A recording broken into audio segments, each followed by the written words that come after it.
There is a distance so vast, so incomprehensibly large, that even light itself, traveling at the fastest speed the universe permits, would need 100,000 years to cross it. That is our galaxy, 100,000 light years from one edge to the other. And when you sit with that number, when you genuinely try to absorb what it means, something shifts in your understanding of what is possible and what is forever beyond reach. We are, by every measure of physics, trapped, not by politics or technology or the limits of imagination, but by the deepest, most unforgiving laws that govern the structure of space-time itself. The cosmos is not simply large. It is large in a way that conspires almost precisely against any creature that might wish to traverse it. Let us begin with what we know about speed. In our ordinary lives, speed feels like something we can always improve. Faster cars, faster planes, faster rockets. There is an intuition baked into human experience that says, with enough engineering, with enough fuel, with enough time, you can get anywhere. That intuition is not just wrong. It is wrong in a way that physics makes permanent and non-negotiable.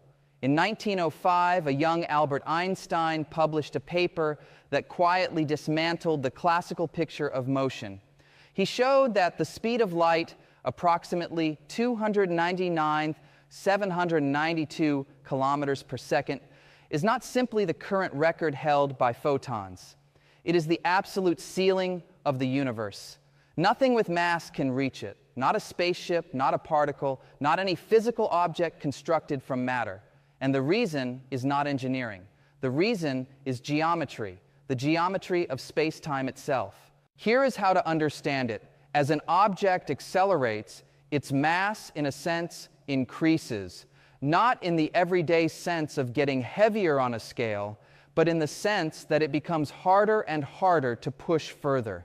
The more momentum you pour into the object, the more resistant it becomes to additional acceleration. As you approach the speed of light, the energy required to push you even slightly faster approaches infinity. You would need the energy content of the entire observable universe just to get a single proton moving at precisely the speed of light. For a spacecraft carrying even a modest payload, the numbers become so astronomically large that they leave the domain of engineering and enter the domain of physical impossibility. So the universe has placed a wall, a hard, mathematically precise wall, and that wall sits at 299,792 kilometers per second.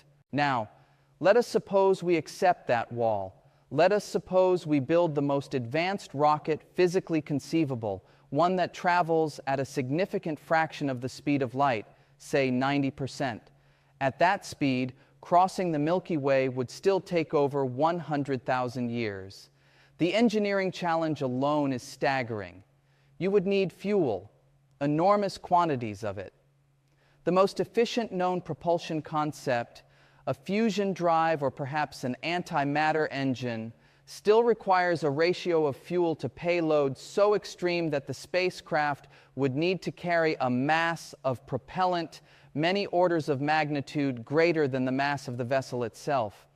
As you add more fuel to go farther, the fuel itself adds mass, which requires more fuel to accelerate, which adds more mass. The rocket equation, first worked out by Konstantin Tsiolkovsky over a century ago, describes this spiral. And when you plug in the numbers for crossing the galaxy, the required fuel mass exceeds the mass of every star in the observable universe combined.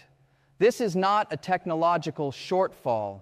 This is physics telling us, in precise quantitative language, that the journey cannot be made using conventional propulsion. Perhaps then we look elsewhere. Perhaps we look to what relativity itself offers, because there is something remarkable buried in Einstein's equations, something that at first seems to offer a sliver of hope, time dilation. When you move at velocities close to the speed of light, time for you slows down relative to time for someone at rest. This is not an illusion. It is not a trick of perception. It is a genuine, measurable, experimentally confirmed feature of space-time. The faster you move through space, the slower you move through time.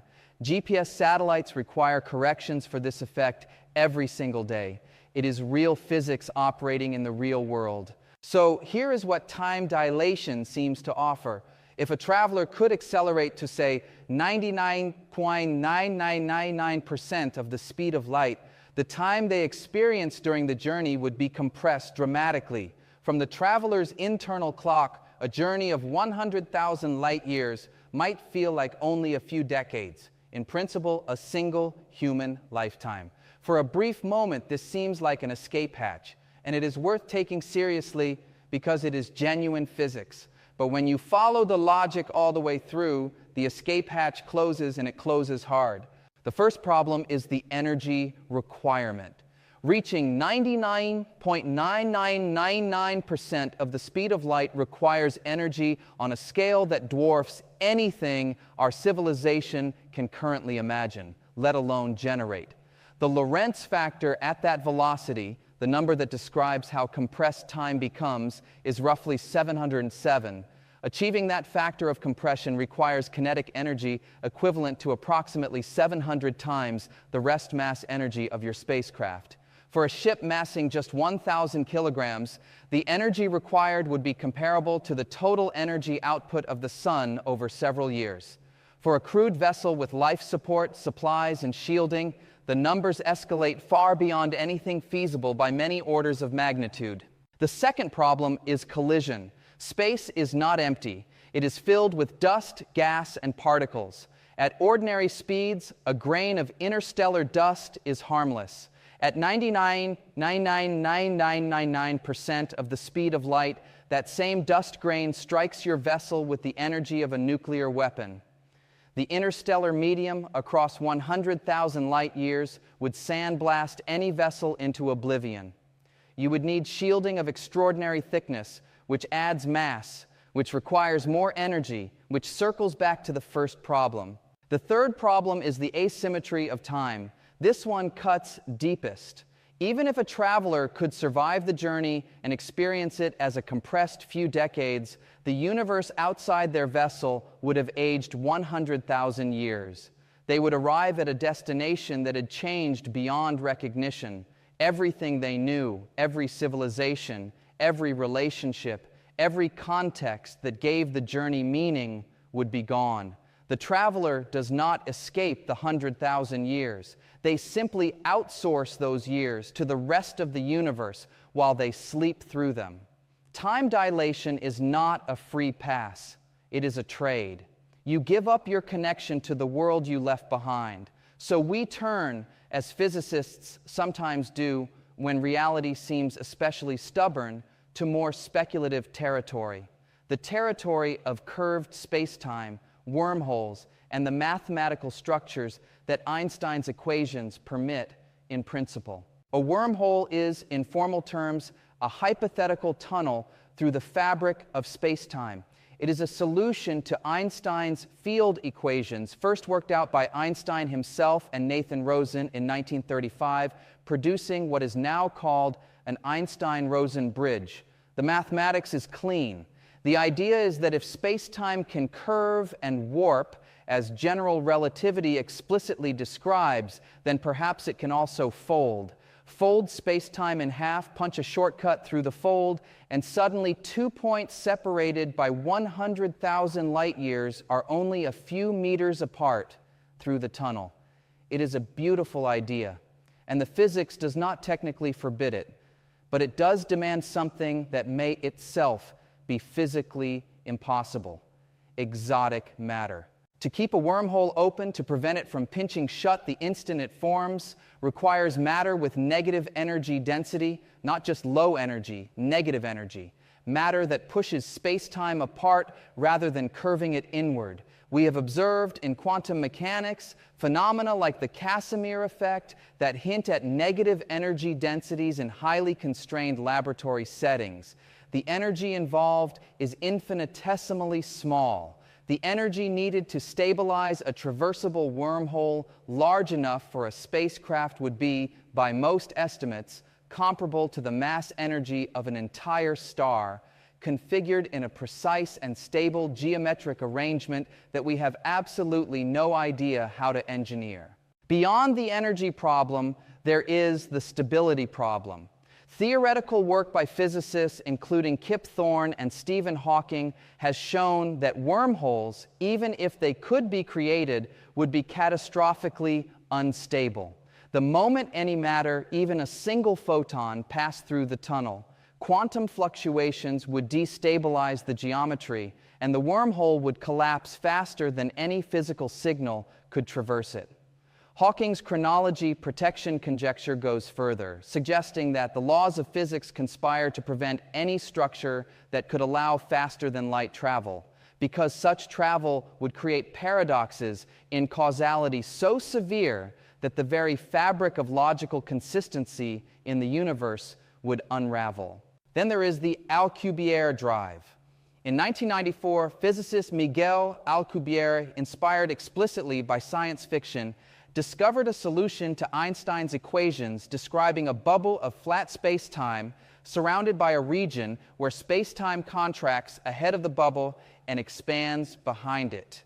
The bubble itself never exceeds the speed of light, but the spacetime containing the bubble could in principle move faster than light, carrying the vessel inside along for the ride, much like a surfer carried by a wave without ever swimming faster than the water itself. The idea is mathematically consistent, and it caused enormous excitement.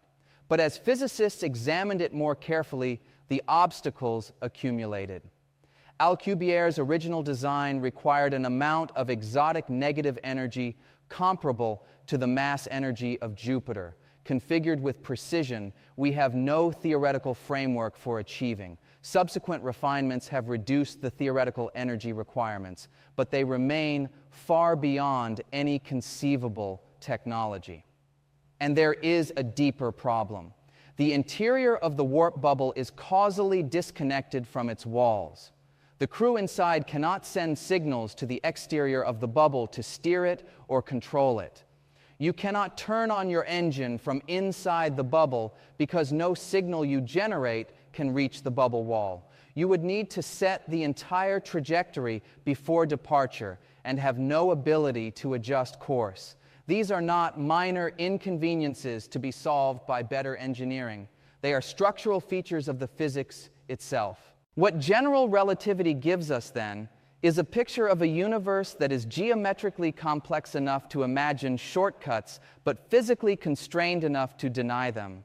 The mathematics opens doors that the physics immediately bolts shut. And now we must consider one more layer. Even if, through some physics we do not yet understand, a species could traverse the galaxy, there is the question of what the galaxy looks like from the inside. The Milky Way is not a smooth, empty highway.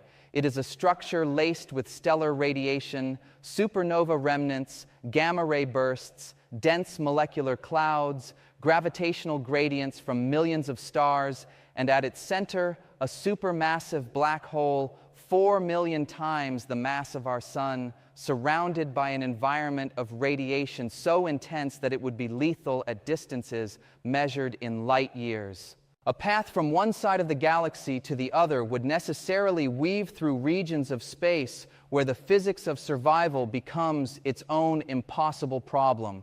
Radiation shielding alone against cosmic ray flux at galactic center proximity would require meters of dense material. And we return again to mass, to fuel, to the rocket equation, to the wall. There is something profound in all of this, something that goes beyond the simple conclusion that the galaxy is too big.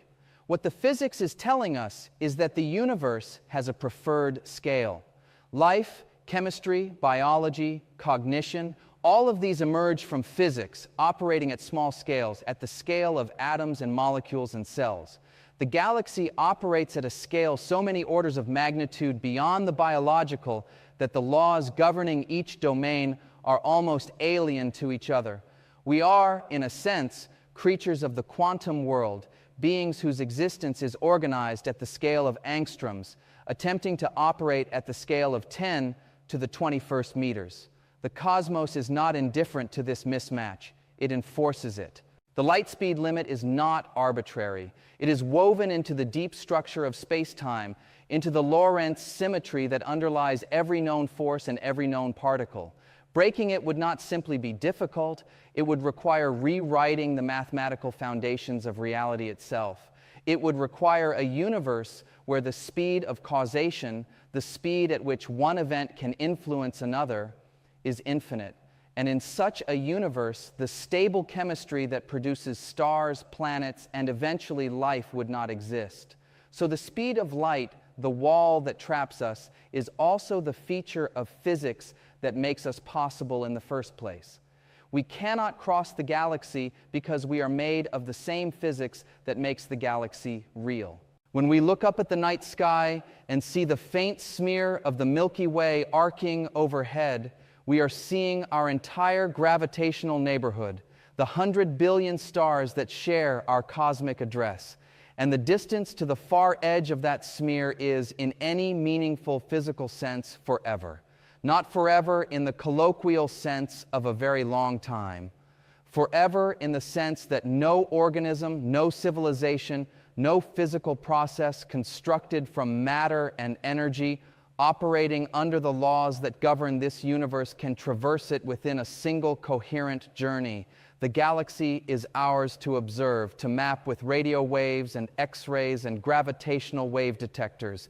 It is ours to understand in extraordinary detail from right here, from this fragile, brilliant, pale blue vantage point orbiting an ordinary star in a quiet spiral arm, 100,000 light years from nowhere in particular, but to cross it.